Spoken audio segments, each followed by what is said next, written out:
வணக்கம் அன்பான சொந்தங்களே. நறுக்கென்று 4 வார்த்தை உங்களுடன் அகுலா சிவநாதன். இன்று நாங்கள் பேச போற விடயம் இந்த பெண்கள் இந்த வீடுகளில் அல்லது சமுதாயத்தில் சுதந்திரமாக இருக்கிறார்களா என்ற ஒரு கேள்வி இருக்கின்றது. ஏனென்றால் அடிக்கடி பெண்கள் சொல்வார்கள், எனக்கு வீட்டில சுதந்திரம் இல்லை, வெளியில சுதந்திரம் இல்லையாண்டு. உண்மையிலேயே இந்த சுதந்திரம் என்றால் என்னன்னு பார்ப்போம். அதாவது ஒரு பெண் தானாக முடிவுகளை எடுப்பது, அதாவது அடிமைக்குள் இல்லாமல் தானாக முடிவுகளை எடுத்து சுயமாக செயற்படுவதுதான் ஒருவருக்கு உரிமை என்று சொல்வார்கள் அல்லது சுதந்திரம் என்று சொல்வார்கள்.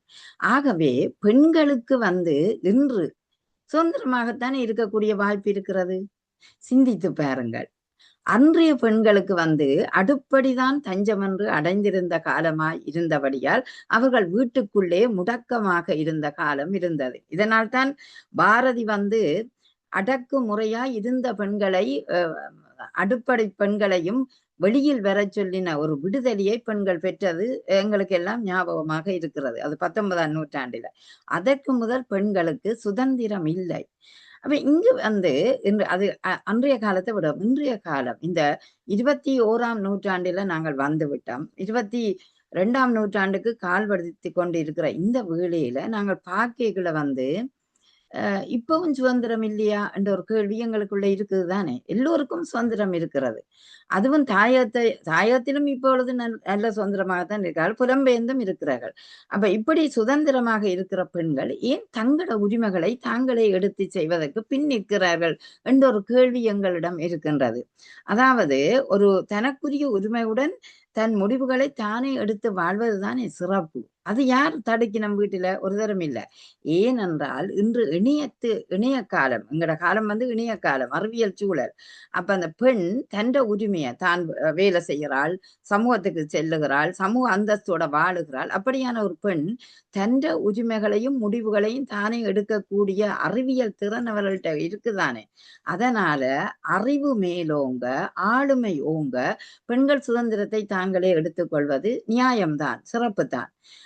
அப்படி விட்டு ஆண்கள் எங்களுக்கு சுதந்திரம் தரவில்லையே, நான் இன்னமும் அடிமையாக இருக்கிறேன் என்று ஒரு பெண் சொல்வதை ஏற்றுக்கொள்ள முடியுமா என்று ஒரு கேள்வி இருக்கிறது. பெண் அடக்குமுறை இன்னும் இருக்கிறதா? இதுதான் கேள்வி.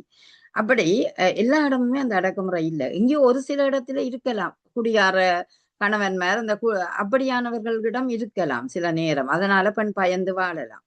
ஆனால் எந்த பெண்ணும் நேராக நிமிர்ந்து தனது பிரச்சனையை தானே சொன்னால் ஒரு கணவன் கேட்கக்கூடிய வாய்ப்பு இருக்குத்தானே. அப்ப அப்படியா இருக்கிற நேரத்துல அறிவோடு இருக்கக்கூடிய பெண் ஏன் இப்படி சொல்லுகிறாள், தனக்கு இன்னமும் அடக்குமுறை என்று? இதை ஏற்றுக்கொள்ளலாமா என்ற கேள்வி இருக்கிறது. அடக்குமுறை என்றால் என்ன? நீங்கள் உரிமைகளை எடுத்துக்கொள்வதா, அவர்கள் உங்களுக்கு உரிமைகளை தருவதா? எதை நீங்கள் கருதுகிறீர்கள்? ஏனென்றால் ஒவ்வொரு பூமியில பிறந்த எல்லோருமே தனியாகத்தான் பிறந்திருக்கிறார்கள். அம்மா அப்பா அந்த வயிற்றிலிருந்து வந்தாலும் வசிக்க வயிறும் வாயும் வீறதான், பிறந்து விட்டால் வீறதான். அப்ப இந்த பூமியில நீ சுதந்திரமா வாழ்றதுக்கு ஏன் உனக்கு அடிமை என்று நீ நினைக்கிற? அந்த நினைப்பு தான் பிழை. இந்த நினைப்பு தான் பிழைப்ப கெடுக்குது. நீங்க நினைக்கிறத நேர்மையாகவும் நீதியாகவும் சுதந்திரமாகவும் நினைத்தால் உண்மையாக பெண்கள் அடக்குமுறைக்குள் இல்லை என்பதுதான் என்னுடைய கருத்து. அவர்கள் சுதந்திரமாக துணிந்து இந்த பூமியில் வாழலாம் என்பதுதான் உண்மையான நிலை இருக்கிறது. ஆகவே பெண்களை விழித்தெழுங்கள், அறிவை பெற்றுக் கொள்ளுங்கள், ஆளுமையோடு வாருங்கள், சுதந்திரமாக வாழுங்கள். அதுதான் இன்றைய இந்த வாழ்க்கையின் பெரும் வெற்றியாக உங்களிடம் இருக்கும். நீங்கள் சுதந்திரமாக வாழ்ந்ததால் உங்கள் வாரிசுகளையும் அடுத்த தலைமுறையினரையும் நன்றாக கொண்டு வருவீர்கள். எனவே முயல்வோமா? நன்றி, வணக்கம்.